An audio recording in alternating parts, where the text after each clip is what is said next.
Hello friends, स्वागत है आपका नई वीडियो में। आज मैं आपके लिए सोशल साइंस का पार्ट 3 लेके आया हूँ, जिसमें कि आपके हिस्ट्री, जियोग्राफी और पॉलिटिकल साइंस के प्रश्न रहने वाले हैं। तो चलिए शुरू करते हैं। आपका पहला प्रश्न है, विश्व का सबसे ऊंचा रेलवे पुल किस नदी पर बना है?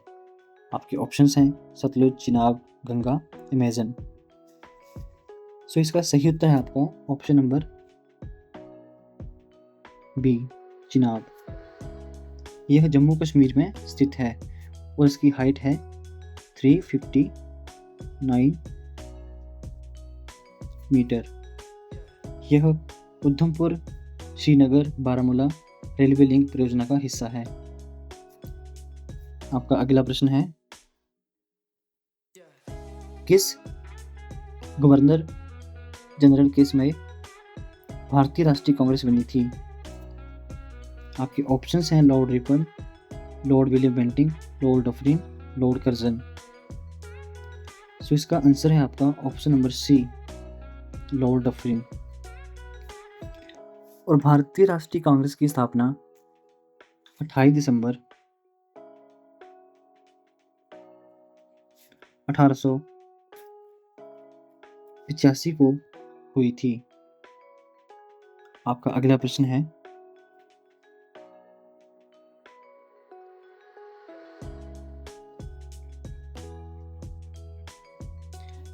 किस वर्ष राष्ट्रीय गीत वंदे मातरम पहली बार गाया गया?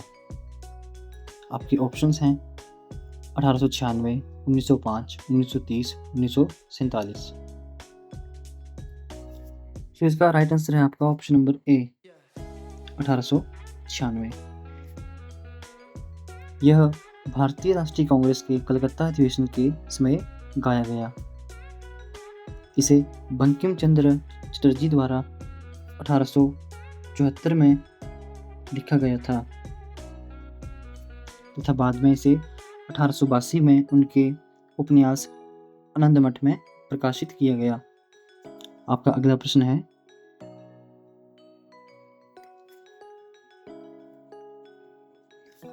स्वतंत्र भारत का अंतिम गवर्नर जनरल कौन था? लॉर्ड कर्जन, लॉर्ड माउंटबेटन, सी राजगोपालाचारी, राजेंद्र प्रसाद। सो इसका सही उत्तर है आपका ऑप्शन नंबर सी। यह भारत के पहले व अंतिम भारतीय गवर्नर जनरल थे। आपका अगला प्रश्न है, घरेलू हिंसा से महिला संरक्षण अधिनियम कब लागू किया गया? सो इसका राइट आंसर है आपका ऑप्शन नंबर ए, 2006 में। यह 26 अक्टूबर 2006 को लागू किया गया। अगला प्रश्न है आपका,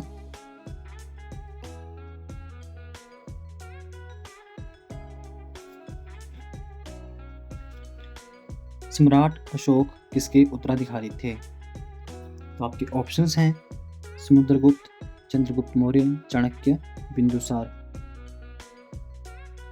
तो इसका सही उत्तर है आपका ऑप्शन नंबर डी, बिंदुसार। सम्राट अशोक बिंदुसार के उत्तराधिकारी थे।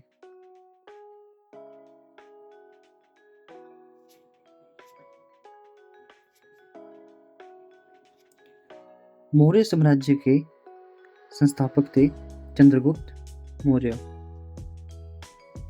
और चाणक्य चंद्रगुप्त के महामंत्री या कौटिल्य और विष्णुगुप्त के नाम से भी जाने जाते थे और इन्होंने अर्थशास्त्र पुस्तक की रचना की थी।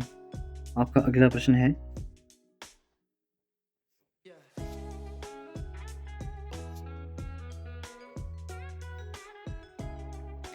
किस राजा ने कोणार्क के सूर्य मंदिर का निर्माण करवाया था?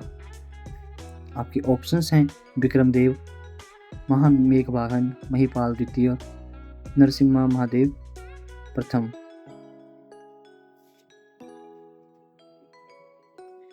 सो इसका राइट आंसर है आपका ऑप्शन नंबर डी, नरसिम्हा देव प्रथम ने। कोणार्क का सूर्य मंदिर उड़ीसा राज्य के पुरी जिले में है। यह पूर्वी गंगवंश के राजा नरसिम्हादेव प्रथम को इसका श्रेय दिया जाता है। यह विश्व धरोहर स्थल की सूची में 1984 में शामिल किया गया।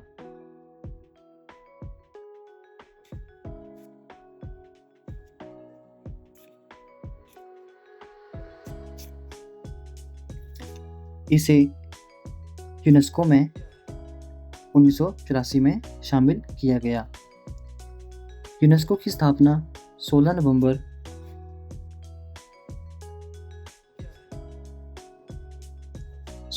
1945 को हुई थी। यूनेस्को की फुल फॉर्म है united nation educational, scientific and cultural organisation और इसका मुख्यालय पेरिस, फ्रांस में है। आपका अगला प्रश्न है, अमेरिका द्वारा ऑपरेशन डेजर्ट स्टॉर्म किस देश में चलाया गया? आपके ऑप्शंस हैं इराक, अफगानिस्तान, ईरान और पाकिस्तान। तो इसका सही उत्तर है आपका ऑप्शन नंबर ए, इराक में। इसका उद्देश्य इराक को कुवैत से बाहर निकालना था, इसलिए अमेरिका द्वारा ऑपरेशन डेजर्ट स्टॉर्म इराक में चलाया गया। आपका अगला प्रश्न है,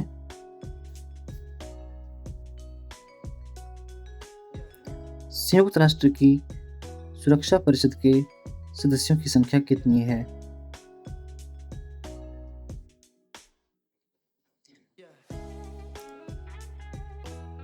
तो इसका सही आंसर है आपका ऑप्शन नंबर डी।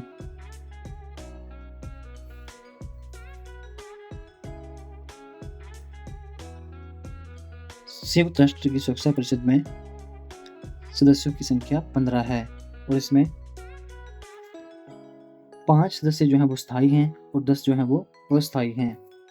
इसमें 5 जो स्थायी हैं वह हैं चीन, फ्रांस, रूस, ब्रिटेन और अमेरिका। आपका अगला प्रश्न है, विक्रमशिला विश्वविद्यालय की स्थापना किसने की? आपके ऑप्शंस हैं महिपाल, देवपाल, धर्मपाल, कुमारगुप्त। तो इसका सही आंसर है आपका ऑप्शन नंबर सी, धर्मपाल ने। विक्रमशिला विश्वविद्यालय की स्थापना धर्मपाल ने की।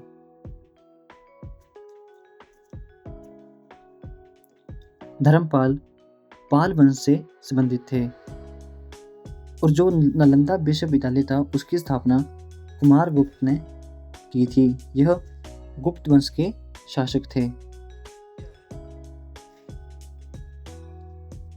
विक्रमशिला विश्वविद्यालय को 1203 में मोहम्मद बिन बख्तियार खिलजी ने नष्ट कर दिया। आपका अगला प्रश्न है, तिरुपति बालाजी मंदिर किस राज्य में स्थित है? आपके ऑप्शंस हैं तमिलनाडु, आंध्र प्रदेश, केरल, कर्नाटक। तो इसका सही उत्तर है आपका option number B, Andhra Pradesh. Tirupati Balaji जी का मंदिर आंध्र प्रदेश में स्थित है। यह भगवान वेंकटेश्वर को समर्पित है जो कि विष्णु का अवतार हैं। आपका अगला प्रश्न है, सिंधु घाटी स्थल कालीबंगन किस प्रदेश में है? आपके ऑप्शंस हैं पंजाब, राजस्थान, गुजरात और कर्नाटक। इसका सही उत्तर है आपका option number B, Rajasthan. Kalibangan Rajasthan के हनुमानगढ़ जिले में है। इसकी खोज अमलानंद घोष के द्वारा 1951 में की गई थी। और जो कालीबंगन से जो सिंधु घाटी स्थल के साक्ष्य प्राप्त हुए हैं वो हैं अग्निकुंड, जोताखेत, दुर्ग और उजार। आपका अगला प्रश्न है, निम्न में से हड़प्पा सभ्यता के खोजकर्ता कौन थे? आपके ऑप्शंस हैं रंगनाथ राव, यज्ञलत शर्मा, दयाराम साहनी उपरोक्त में से कोई नहीं। इसका सही उत्तर है आपका option number C, Dayaram Sahni. Harappa सभ्यता की खोज दयाराम साहनी ने 1921 में की थी।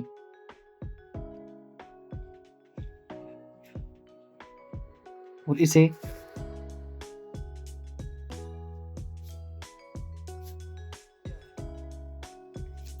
भारतीय पुरातत्व के महानिदेशक द्वारा भी खोजा गया था।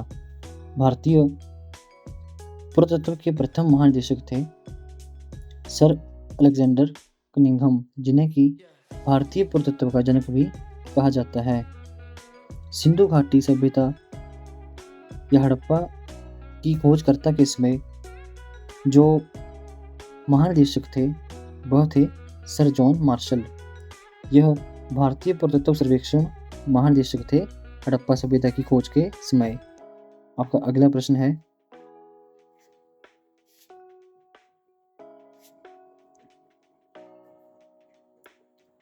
भारत में ऐसे कितने राज्य हैं जहां पंचायती राज की व्यवस्था नहीं है? आपके ऑप्शंस हैं 1, 2, 3, 5।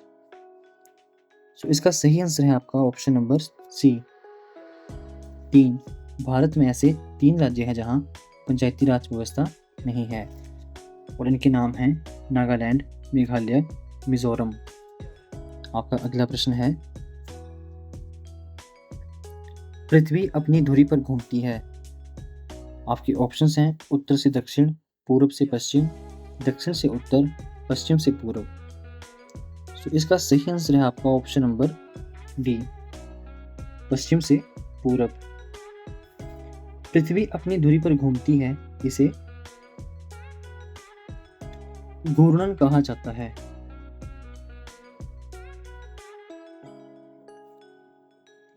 इसे एक चक्कर पूरा करने में 24 घंटे लगते हैं। आपका अगला प्रश्न है, प्रसिद्ध संगीतज्ञ तानसेन का मकबरा कहाँ स्थित है? आपके ऑप्शंस हैं आगरा, ग्वालियर, झांसी, जयपुर। तो इसका सही आंसर है आपका option number B, Gwalior. Tansen का मकबरा ग्वालियर में स्थित है और ग्वालियर आपका कहाँ है? मध्य प्रदेश में। तानसेन का मकबरा जो है वो अकबर के द्वारा 1586 में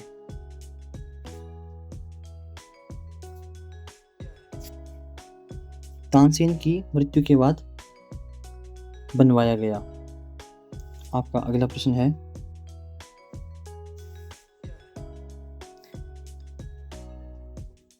तानसेन का जो मकबरा था इसे अकबर के द्वारा तानसेन की याद में 1586 में बनवाया गया था। आपका अगला प्रश्न है, निम्न में से कौन गुट निरपेक्ष आंदोलन का संस्थापक नेता नहीं है?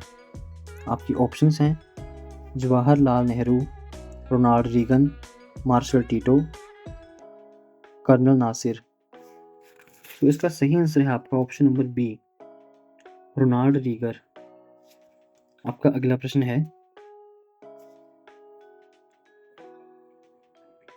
भारत के विभाजन के समय भारत में रियासतों की कुल संख्या कितनी थी? 365, 665, 645 या 565? तो इसका सही आंसर है आपका ऑप्शन नंबर डी, 565। भारत के विभाजन के समय भारत में 565 रियासतें थी और 17 प्रांत थे। आपका अगला प्रश्न है,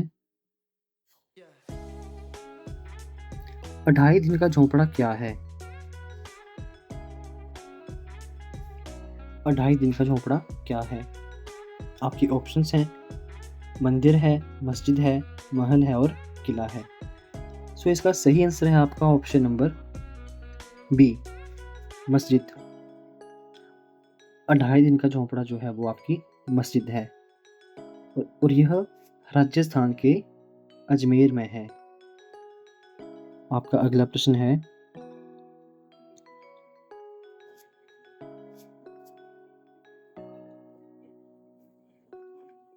निम्न में से कौन सा देश आसियान का सदस्य नहीं है? आपके ऑप्शंस हैं चीन, मलेशिया, इंडोनेशिया और सिंगापुर। तो इसका सही आंसर है आपका ऑप्शन नंबर ए, चीन। चीन जो है वो आसियान का सदस्य नहीं है। तो आइए हम जानते हैं आसियान क्या है और इसके कौन कौन से देश जो हैं वो सदस्य हैं। आसियान दक्षिण पूर्व एशियाई देशों का एक संगठन है जिसके 10 सदस्य हैं। यह दक्षिण पूर्व एशियाई देशों के आर्थिक, राजनीतिक और सुरक्षा की दृष्टि से सहयोग में सहायता करता है। और भारत 1992 से आसियान का एक सेवा भागीदार है, परंतु भारत इसका स्थायी सदस्य नहीं है। इसके जो 10 सदस्य हैं उनके नाम हैं Malaysia, Indonesia, Singapore, Thailand, Philips, Vietnam, Laos, Cambodia, Myanmar और ब्रुनेई। आसियान की स्थापना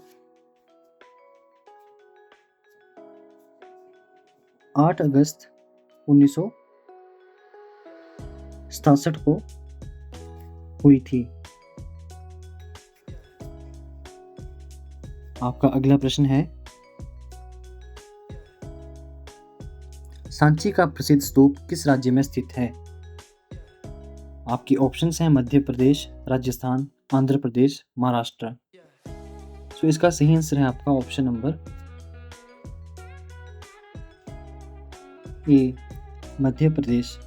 यह मध्य प्रदेश के रायसेन जिले में है और इसका निर्माण मौर्य सम्राट अशोक ने किया था। आपका अगला प्रश्न है, एक जन, एक साम्राज्य और एक नेता का नारा किसने दिया? आपके ऑप्शंस हैं Hitler, Napoleon, jar, Mahatma Gandhi. तो इसका राइट आंसर है आपका ऑप्शन नंबर ए, हिटलर। एक जन, एक साम्राज्य और एक नेता का नारा हिटलर ने दिया। अगला प्रश्न है आपका, विश्व में सबसे बड़ा वन क्षेत्र किस देश में है? विश्व में सबसे बड़ा वन क्षेत्र किस देश में है? आपकी ऑप्शंस हैं ब्राजील, कनाडा, रूस, यूएसए। तो इसका राइट आंसर है आपका ऑप्शन नंबर सी, रूस। विश्व में सबसे बड़ा वन क्षेत्र जो है वो रूस का है और सबसे बड़ा क्षेत्रफल की दृष्टि से जो देश है वह भी रूस ही है। आपका अगला प्रश्न है, यह कौन तय करता है कि कोई विधेयक धन विधेयक है या नहीं? राष्ट्रपति, लोकसभा अध्यक्ष, प्रधानमंत्री, वित्त मंत्री। तो इसका सही उत्तर है आपका ऑप्शन नंबर बी, लोकसभा अध्यक्ष। लोकसभा अध्यक्ष यह तय करता है कि कोई विधेयक धन विधेयक है या नहीं। इसका अंतिम निर्णय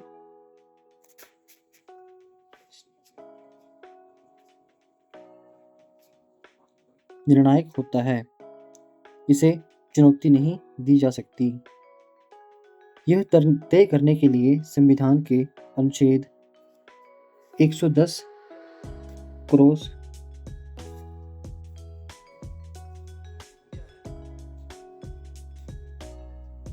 3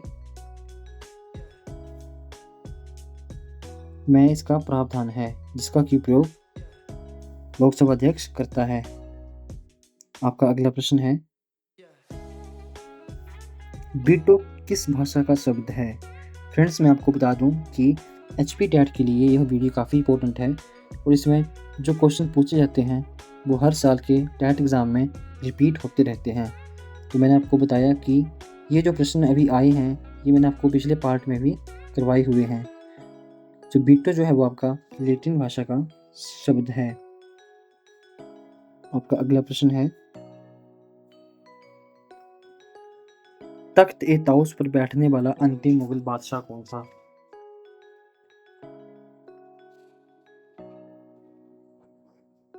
आपके ऑप्शंस हैं शाह आलम प्रथम, बहादुर शाह, शेर शाह, मोहम्मद शाह। सो इसका सही उत्तर है आपका option number D, Mohammad Shah. Mohammad Shah तख्त-ए-तौस पर बैठने वाला अंतिम मुगल बादशाह था। और मयूर सिंहासन पर बैठने वाला पहला मुगल बादशाह कौन था? शाहजहां। आपका अगला प्रश्न है, रामचरितमानस के लेखक तुलसीदास किसके शासनकाल से संबंधित थे? आपकी ऑप्शंस हैं चंद्रगुप्त मौर्य, बाजिद अली शाह, हर्षवर्धन, अकबर। सो इसका सही उत्तर है आपका ऑप्शन नंबर डी, अकबर।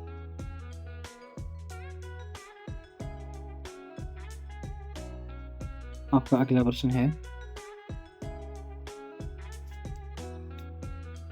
आपकी जानकारी के लिए मैं बता दूं, रामचरितमानस जो है वो अवधी भाषा में लिखी गई है और इसे लिखने का कार्य 1574 में शुरू किया और 1576 में इसे पूर्ण किया गया था। इसे लिखने के लिए 2 साल 7 महीने और 26 दिन का समय लगा। आपका अगला प्रश्न है, किस युद्ध के बाद बाबर को कलंदर की उपाधि दी गई? पानीपत का युद्ध, खानवा का युद्ध, चंदेरी का युद्ध और घाघर का युद्ध। तो इसका सही आंसर है आपका ऑप्शन नंबर ए, पानीपत का युद्ध। अगला प्रश्न है, संविधान के किस भाग को भारतीय संविधान का मैग्ना कार्टा कहा जाता है? आपके ऑप्शंस हैं भाग 1, भाग 3, भाग 4 क्रोसे। सो इसका राइट आंसर है आपका ऑप्शन नंबर बी, भाग 3। संविधान के भाग 3 को भारतीय संविधान का मैग्ना कार्टा कहा जाता है क्योंकि इसमें मौलिक अधिकार अनुच्छेद 12 से 35 शामिल हैं। आपका अगला और लास्ट प्रश्न है, दुर्गापुर स्टील प्लांट किस देश के सहयोग से स्थापित किया गया था? आपके ऑप्शंस हैं ब्रिटेन, जापान, अमेरिका, रूस। सो इसका राइट आंसर है आपका option number A, Britain. Britain के सहयोग से ही दुर्गापुर स्टील प्लांट स्थापित किया गया था और ये कहाँ है? यह पश्चिम बंगाल में है। दुर्गापुर स्टील प्लांट ब्रिटेन की सहायता से भारत के पश्चिम बंगाल में स्थापित किया गया था। तो आज के लिए इतना ही, मिलते हैं आपसे अगली वीडियो में। धन्यवाद। वीडियो अच्छी लगे तो वीडियो को शेयर करें और लाइक और कमेंट और चैनल को सब्सक्राइब जरूर करें।